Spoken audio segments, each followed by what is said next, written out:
Early Christian art and architecture, or Paleo-Christian art, is the art produced by Christians or under Christian patronage from the earliest period of Christianity to, depending on the definition used, sometime between 260 to 525. In practice, identifiably Christian art only survives from the 2nd century onwards. After 550 at the latest, Christian art is classified as Byzantine, or of some other regional type. It is hard to know when distinctly Christian art began. Prior to 100, Christians may have been constrained by their position as a persecuted group from producing durable works of art. Since Christianity was largely a religion of the lower classes in this period, the lack of surviving art may reflect a lack of funds for patronage, and simply small numbers of followers. The Old Testament restrictions against the production of graven images may also have constrained Christians from producing art. Christians may have made or purchased art with pagan iconography, but given it Christian meanings, as they later did. If this happened, Christian art would not be immediately recognizable as such. Early Christians used the same artistic media as the surrounding pagan culture. These media included fresco, mosaics, sculpture, and manuscript illumination. Early Christian art not only used Roman forms, it also used Roman styles. Late classical style included a proportional portrayal of the human body and impressionistic presentation of space. Late classical style is seen in early Christian frescoes, such as those in the Catacombs of Rome, which include most examples of the earliest Christian art. Early Christians adapted Roman motifs and gave new meanings to what had been pagan symbols. Among the motifs adopted were the peacock, grapevines, and the Good Shepherd. Early Christians also developed their own iconography. For example, such symbols as the fish were not borrowed from pagan iconography. Early Christian art is generally divided into two periods by scholars: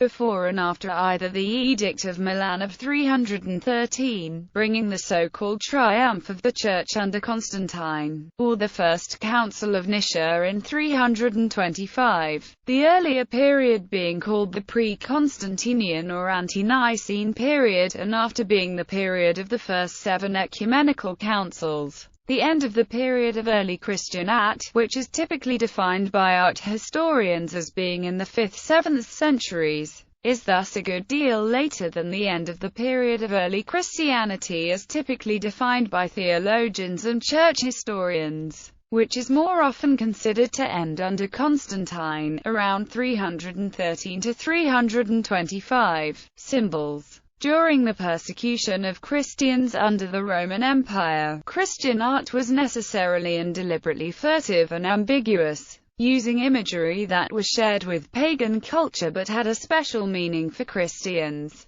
The earliest surviving Christian art comes from the late 2nd to early 4th centuries on the walls of Christian tombs in the Catacombs of Rome. From literary evidence, there may well have been panel icons which, like almost all classical painting, have disappeared. Initially, Jesus was represented indirectly by pictogram symbols such as the ichthyes, peacock, Lamb of God, or an anchor. Later personified symbols were used, including Jonah, whose 3 days in the belly of the whale prefigured the interval between the death and resurrection of Jesus, Daniel in the lion's den, or Orpheus charming the animals. The image of the Good Shepherd, a beardless youth in pastoral scenes collecting sheep, was the most common of these images, and was probably not understood as a portrait of the historical Jesus. These images bear some resemblance to depictions of Kouros figures in Greco-Roman art.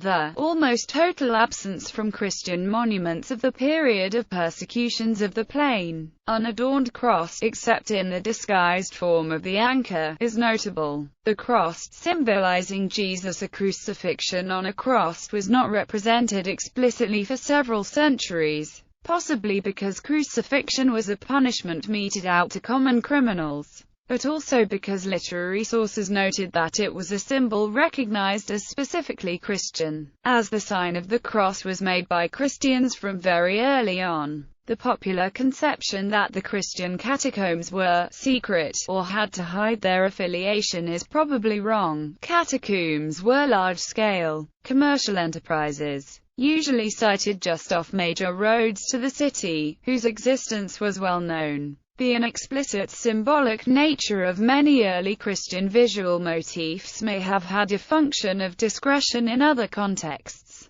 but on tombs they probably reflect a lack of any other repertoire of Christian iconography. The dove is a symbol of peace and purity. It can be found with a halo or celestial light. In one of the earliest known Trinitarian images, the throne of God is a Trinitarian image. The dove represents the Spirit.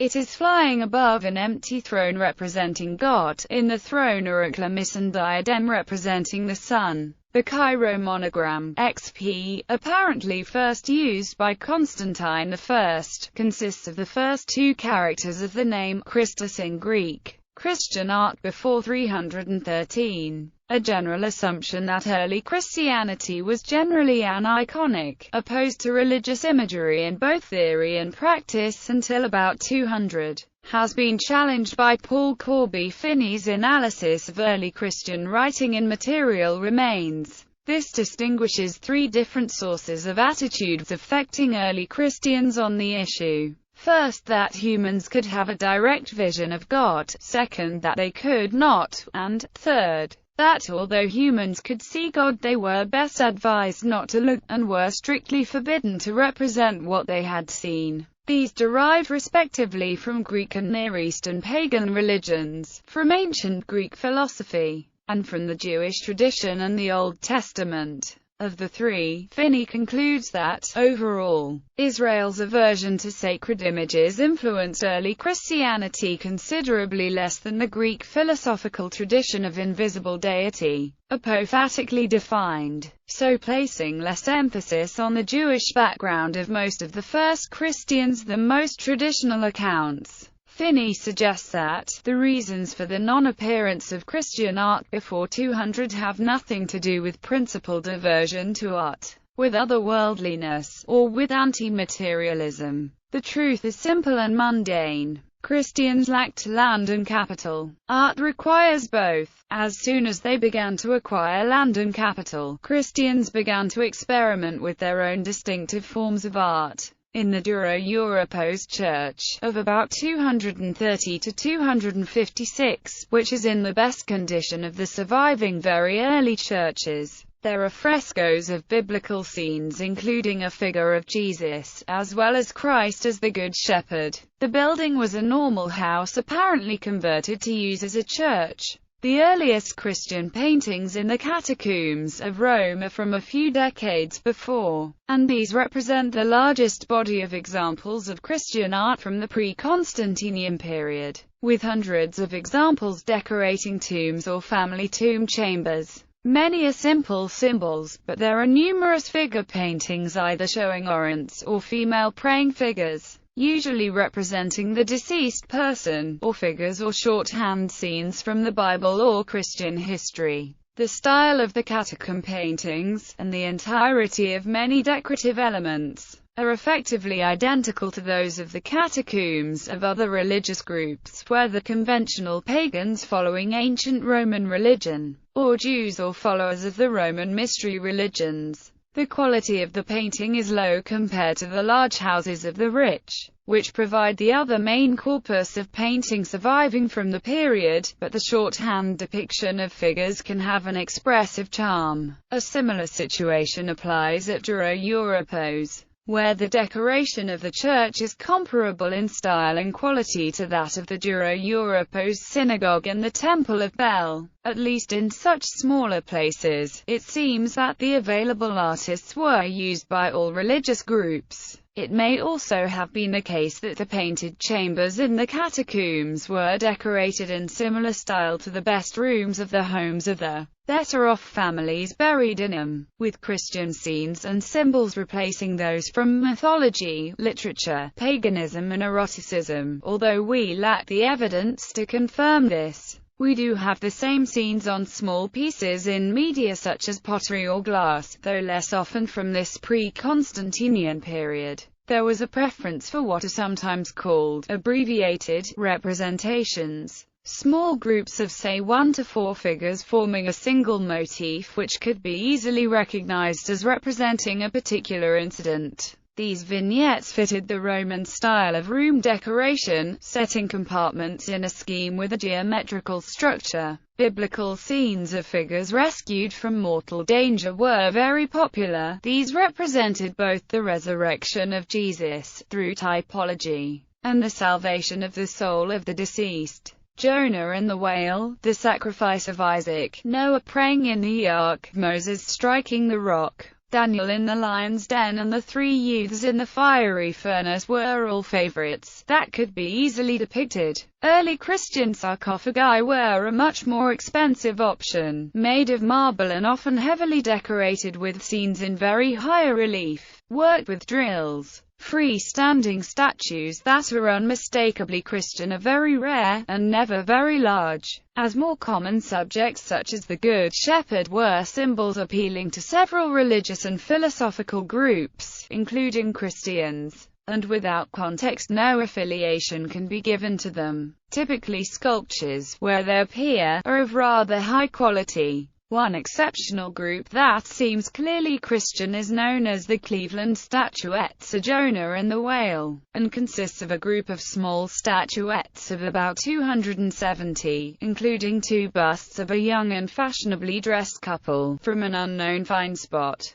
possibly in modern Turkey. The other figures tell the story of Jonah in 4 pieces, with a good shepherd. How they were displayed remains mysterious. The depiction of Jesus was well developed by the end of the pre-Constantinian period. He was typically shown in narrative scenes, with a preference for New Testament miracles, and few of scenes from his Passion. A variety of different types of appearance were used, including the thin long-faced figure with long centrally parted hair that was later to become the norm. But in the earliest images as many show a stocky and short-haired beardless figure in a short tunic, who can only be identified by his context. In many images of miracles Jesus carries a stick or wand, which he points at the subject of the miracle rather like a modern stage magician. Saints are fairly often seen, with Peter and Paul, both martyred in Rome, by some way the most common in the catacombs there. Both already have their distinctive appearances, retained throughout the history of Christian art. Other saints may not be identifiable unless labeled with an inscription. In the same way some images may represent either the Last Supper or a contemporary agape feast. The 3 youths in the fiery furnace, Catacomb of Priscilla, Moses striking the rock in the desert, a prototype of baptism. 3rd century cover for catacomb burial, engraved with the Adoration of the Magi.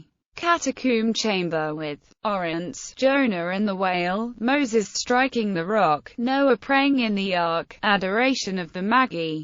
200 to 250. Christian architecture after 313. Main article. Christianizing the Basilica in the 4th century, the rapidly growing Christian population, now supported by the state, needed to build larger and grander public buildings for worship than the mostly discreet meeting places they had been using, which were typically in or among domestic buildings. Pagan temples remained in use for their original purposes for some time at least in Rome, even when deserted were shunned by Christians until the 6th or 7th centuries, when some were converted to churches. Elsewhere this happened sooner. Architectural formulas for temples were unsuitable, not simply for their pagan associations, but because pagan cult and sacrifices occurred outdoors under the open sky in the sight of the gods, with the temple, housing the cult figures and the treasury, as a windowless backdrop.